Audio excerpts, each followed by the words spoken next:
Hello, good evening everybody, it's your friend Brandon from Marotta Media coming at you once again. Wow, I just thought of that on the spot. Maybe I should switch up my intro from now on. But anyway, I have once again returned. I'm gonna do my utter best to try to put out YouTube videos consistently for the rest of the year, going into next year. Because this last few months of 2024 is pretty stacked. There's a lot of movies I want to see and there's a lot of movies I want to talk about. So even if I'm a little bit late on them like I am with this review, I'm just going to put a review out whenever I get around to it. Because I am a little bit late when it comes to the movie that I will be reviewing in this video. Beetlejuice Beetlejuice. I did have intentions of already making this video, but I was even more inspired because this past weekend I took a trip to LA. Me and a couple friends went to Universal Studios and we had a lot of fun, but our second day there we went to something called the Beetlejuice experience. And basically what this was is you act like you just died and you're getting checked into the afterlife. And as you can see behind me, I have the passport to the afterlife that they gave me, and I actually filled it out. And on the inside, it was really cool. There was a lot of sets and characters walking around, including Beetlejuice himself.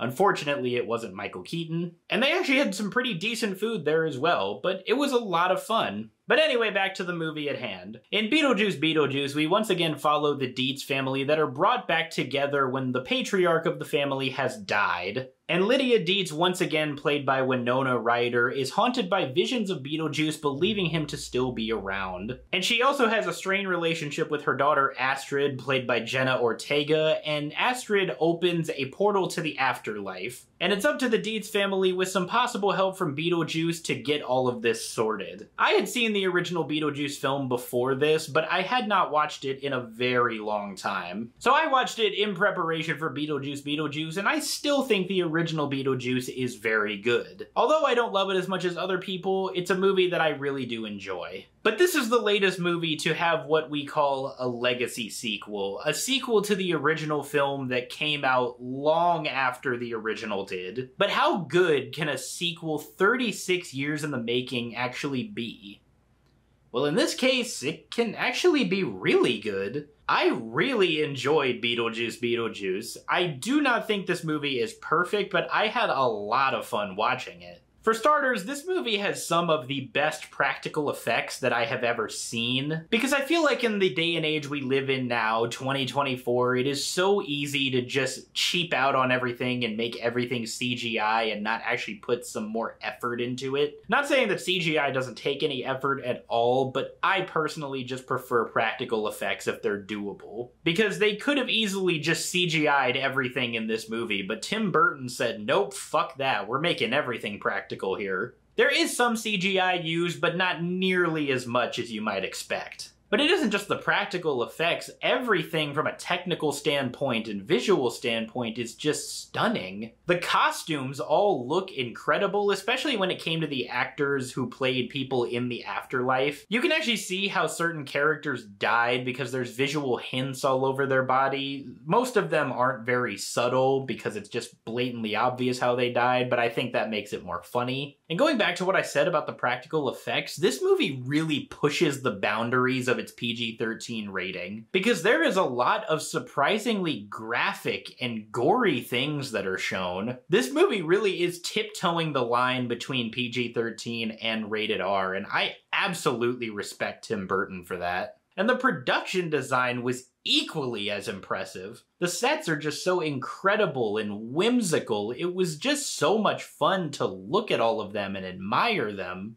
And like previous Tim Burton movies, Beetlejuice Beetlejuice also incorporates a fair amount of stop-motion animation, which was a really nice touch. And the sequel even expands on a lot of the original shortcomings. Because in my opinion, the original Beetlejuice movie didn't really have a whole lot of Beetlejuice in it. And I understand why they did that, because the story was mostly focused on the Maitlands, played by Gina Davis and Alec Baldwin, but the movie is called Beetlejuice, and when the titular character isn't in the movie a whole lot, it is very noticeable. But that is not the case with Beetlejuice Beetlejuice. We see a whole lot more of this character, and we even get some insight into his backstory, something that we didn't get in the original. And it also expands on the world building. The afterlife is just so much more vast and explored. And every time there was a scene that took place in the afterlife, I never wanted to leave it, which is something I can't say about reality. It was just so much more fun to watch when the movie took place in the afterlife. And I also thought this movie was funny as hell. I laughed quite a bit all throughout it. And it's not just the dialogue and the jokes that are funny, there's a lot of visual gags within this movie that I didn't even notice the first time. Because the first time we were shown one of these visual gags, I didn't really notice it, and then when we were shown it again, I noticed and I just laughed hysterically. So I'm sure there's more that I probably missed that I might find on a second watch, because I definitely watched this movie again. Oh, and how have I gone this far without mentioning the actors? Everybody in this movie truly does a fantastic job. Michael Keaton, Winona Ryder, Catherine O'Hara, they have all returned from the original, and none of them have missed a step. They're all just as good as they were in the original in 1988, and that is so refreshing. But there's a lot of newcomers in this movie as well, and they are no slouches. Jenna Ortega, Justin Theroux, Willem Dafoe, they are all equally as great. I mean, easy for me to say that about Willem Dafoe. He's phenomenal in everything that I see him in. Justin Theroux was easily the dark horse for probably the best character in the movie, though, because he was just so sleazy and hilarious, and he plays that role so well. Now it's time to get into the negatives that I have with this movie. First and foremost, the biggest issue within Beetlejuice Beetlejuice is its overabundance of characters and storylines. The original Beetlejuice had just one solid storyline that it followed all throughout, but in this movie, there's like 5 or 6 of them happening simultaneously. And it just felt so muddled, especially for a movie like this. We don't need to be following all of these different storylines at one time, just stick to one. But if you want to have multiple, I would say 2 or 3 max, but the amount that we got is just way too much. So as a result of all of those storylines happening at one time, the script definitely takes a hit as a result of it. There's also a few new characters that are very useless or just very obvious where their stories are going. The first useless character I will mention is Dolores, played by Monica Bellucci, and she is Beetlejuice's ex-wife. And this character is easily the most useless in the entire movie. Legitimately, if she was not present, then absolutely nothing about the story would have changed. And I found out just a few days ago that she's actually dating Tim Burton, so I could only guess that she was in this movie because Tim Burton wanted to show off his hot new girlfriend. That might be a little rude, but I mean,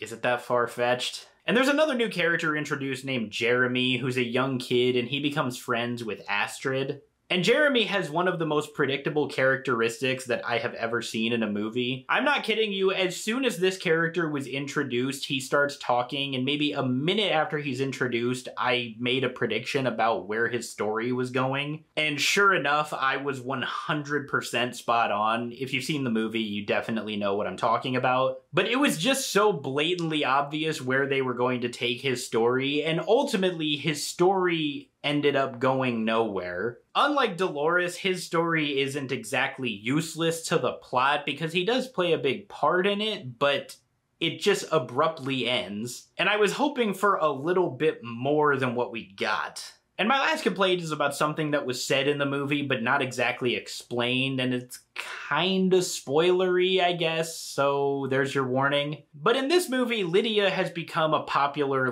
television medium. She's able to see all of these ghosts and talk to them, but it turns out that her ex-husband and Astrid's father is now dead. Astrid and Lydia kind of have a strained relationship, and Astrid constantly berates her mother for not being able to see her dead father. But I don't believe it was ever explained why she can't see her ex-husband.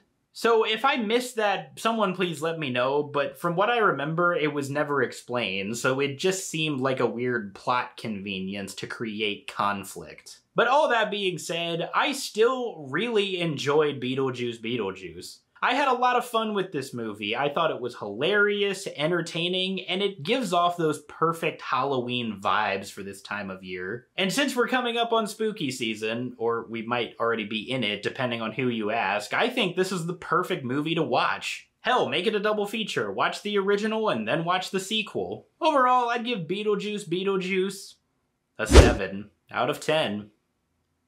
Hey everybody, thank you so much for watching my review of Beetlejuice Beetlejuice. If you guys saw this movie, let me know what you thought about it. Did you love it? Did you hate it? Did you think it was better than the original? If you guys like this review, be sure to hit that thumbs up and do not forget to subscribe. If you want to see my previous reviews, I will link those right over here. Other than that, I hope you all have a tremendous rest of your day. I will see you all next time.